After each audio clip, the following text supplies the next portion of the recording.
Assalamualaikum warahmatullahi wabarakatuh. Anak-anakku, bagaimana kabar kalian di hari ini? Semoga kalian semua diberi kesehatan oleh Allah. Amin, amin ya rabbal alamin. Kali ini kita akan belajar IPA. Temanya tetap yang kemarin ya. Kita masih mempelajari tentang alat gerak manusia dan hewan. Namun pada kesempatan kali ini kita akan membahas lebih spesifik tentang bagaimana cara merawat alat gerak kita. Bagaimana cara merawat atau menjaga kesehatan alat gerak kita. Nah, sebelum kita membahas kepada materi cara menjaga kesehatan alat gerak pada manusia dan hewan, alangkah baiknya kita mereview dulu ya, mereview materi kita yang sebelumnya. Di awal kita membahas atau kita mempelajari perihal alat gerak manusia dan hewan, kita belajar yang namanya rangka. Kita belajar yang namanya tulang. Kita juga belajar yang namanya sendi. Dan kita juga belajar yang namanya otot. Masih ingat? Apa itu rangka, tulang, sendi, otot, apa itu? Masih ingat tidak? Kalau sudah lupa dibuka-buka lagi ya bukunya. Nah, di sini Ustazah akan mereview sedikit saja mengenai itu semua. Anak-anakku, sistem gerak pada manusia dan hewan hakikatnya sama gitu ya. Dengan bergerak, manusia atau hewan bisa bergerak karena adanya ketiga unsur itu, baik tulang, sendi ataupun otot. Nah, pergerakan mereka itu saling berhubungan satu dengan yang lainnya, tidak bisa berdiri sendiri. Bahkan ada yang disebut sebagai alat gerak aktif dan juga ada yang disebut sebagai alat gerak pasif. Masih ingat apa itu alat gerak aktif, apa itu alat gerak pasif? Alat gerak aktif lebih cenderung pada dia bergerak secara aktif. Dia yang disebut alat gerak aktif itu adalah otot. Ya, masih ingat ya? Sedangkan satunya sebaliknya yang disebut sebagai alat gerak pasif itu adalah tulang atau rangka. Nah, mengapa tulang atau rangka disebut alat gerak yang pasif? Karena tulang atau rangka itu tidak bisa bergerak dengan sendirinya. Tulang rangka itu bisa bergerak harus dengan atau atas bantuan otot. Pernah melihat tengkorak berjalan sendiri? Oh, tidak ada. Itu adanya di film-film aja ya. Tidak ada yang namanya rangka bisa bergerak sendiri, itu tidak bisa. Rangka itu kaku, bersifat kaku, tidak bisa bergerak sendiri. Yang menggerakkan itu adalah otot ya. Nah, itu tadi review mengenai apa itu alat gerak aktif dan apa itu alat gerak pasif ya. Bahwasanya alat gerak aktif, alat gerak pasif bisa bergerak harus dibantu dengan yang namanya otot ya, karena dia tidak bisa bergerak dengan sendirinya. Kemudian kita bahas review sedikit lagi tentang rangka atau tulang. Rangka-rangka pada tubuh manusia itu apa aja? Di buku sudah sangat jelas disebutkan ya, dari tengkorak, kemudian ke tulang leher, kemudian ke tulang belikat kita ya di belakang ini, kemudian di tulang bahu kita, lengan atas, ada hasta, ada pengumpil ya, tulang telapak tangan, tulang jari-jari tangan ya, kemudian tulang dada, tulang pinggul dan seterusnya. Ada di buku sudah jelas di situ disampaikan. Silakan kalian baca-baca sendiri. Itu macam-macam tulang yang ada pada manusia. Kemudian dari tulang kita juga belajar tentang sendi. Sendi itu apa? Sendi adalah hubungan antar tulang. Hubungan antar tulang itu maksudnya bagaimana? Jadi tulang-tulang yang ada di tubuh kita yang tadi banyak itu tidak bisa bergerak dengan sendirinya. Mereka harus saling berhubungan satu sama dengan yang lainnya. Nah, itu yang disebut dengan sendi, hubungan antar tulang. Itu disebut dengan sendi. Nah, sendi ada berapa macam? Sendi itu ada 5. Yang pertama adalah sendi engsel. Ya, gampangnya gini, untuk menghafal macam-macam sendi, kita menghafalkan rumus E, 3P, dan G. E, 3P, dan G. E yang pertama, E itu adalah sendi engsel. Yang kedua adalah 3P. P yang pertama adalah pelana. Pelana ya, menggunakan peluru yang berputar-putar.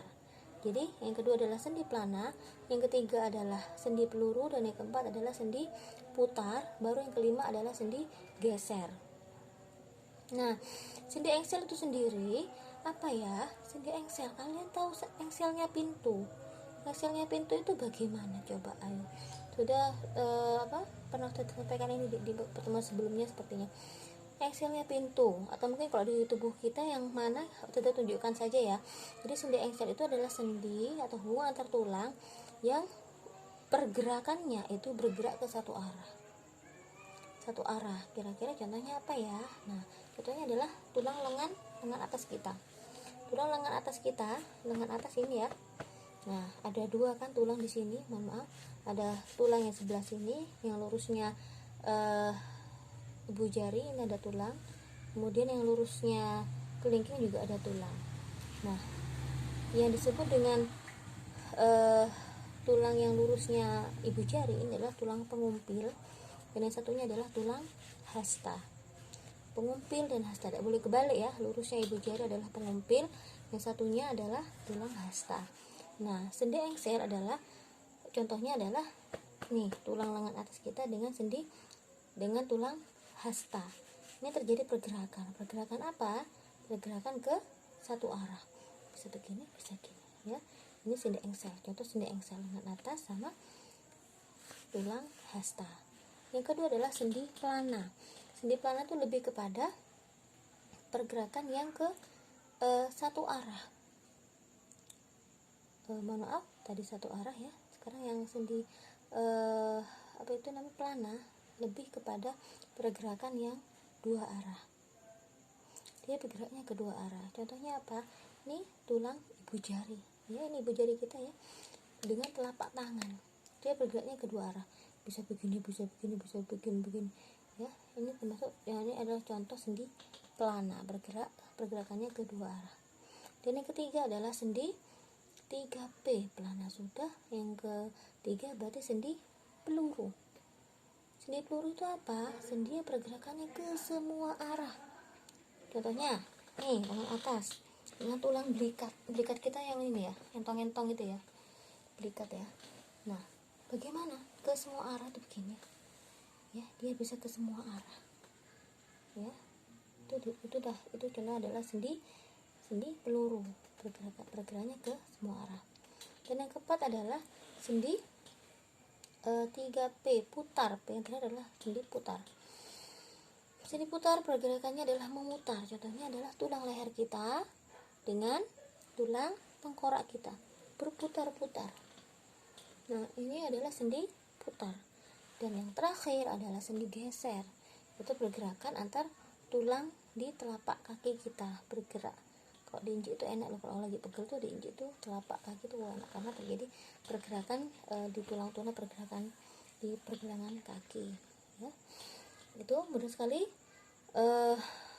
Rangka, tulang sudah, sendi sudah, otot sekarang. Otot itu ada berapa macam? Di buku sudah sangat jelas ya. Ada otot polos, ada otot luri, dan juga ada otot jantung. Nah, gerakan otot itu bagaimana?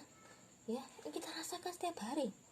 Gerakan-gerakan otot bisa meluruskan, membengkokkan, ya, ada menekan, ya, ada mendorong, mendekatkan, ya, menjauhkan, mendekatkan. Kamu geser meja, itu otot itu yang bekerja itu, bukan tulang nggak bisa bergerak gini-gini ya, bisa mendekatkan, menjauhkan, mendekatkan gitu ya. Kemudian menekan, ya, gerakan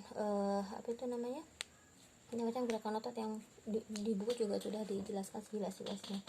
Nah, kita sudah bahas rangka, tulang, otot, sendi, dan sekarang kita akan bahas bagaimana sih cara menjaga itu semua. Ya, cara menjaga kesehatan alat gerak kita itu bagaimana? Ya, di dalam surat Al-Qalam ayat 43.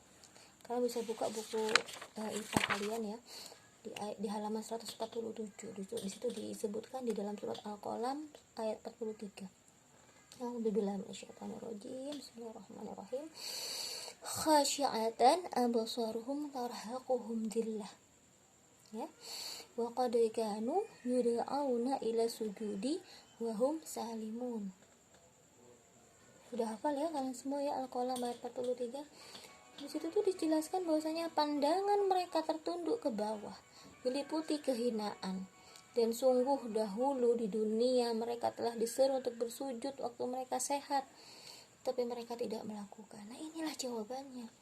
Inilah cara menjaga kesehatan alat gerak kita, yaitu dengan sujud. Sujud dalam hal ini adalah dengan cara sholat. Sholatlah dengan benar. Untuk itu kenapa ustaz-ustazah selalu menanyakan perihal itu. Sudahkah kalian sholat dengan benar? Ya, tidak terburu-buru, bersegera. Itu adalah jawabannya. Tidak usah kemana-mana. Ya, cukup kalian dengan menjaga sholat dengan benar. Ya, rukun-rukunnya dipenuhi, kemudian gerakan-gerakannya dibenarkan, dibetulkan, ya, diperbaiki, diperhatikan. Insya Allah itu akan menjaga kesehatan alat gerak kita. Bagaimana gerakan takbiratul ihram itu, bagaimana gerakan ruku itu, bagaimana gerakan sujud itu, bagaimana gerakan duduk di antara dua sujud hingga salam. Kita tidak mau membahas itu ya, karena gerakan-gerakan sholat itu sudah kalian tahu dan sudah yakin kalau sudah dapat materi itu, karena kalian sudah kelas 5 sekarang.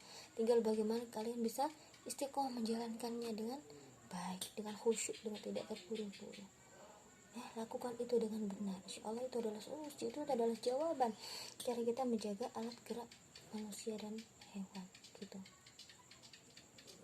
Untuk itu setelah ini kalian baca buku IPA kalian ya, halaman 144 hingga 147 ya, ditambah halaman 153 dan 154. Itu kalian baca. Kemudian penugasannya lakukanlah penugasan di halaman 146 ya, itu kalian kerjakan.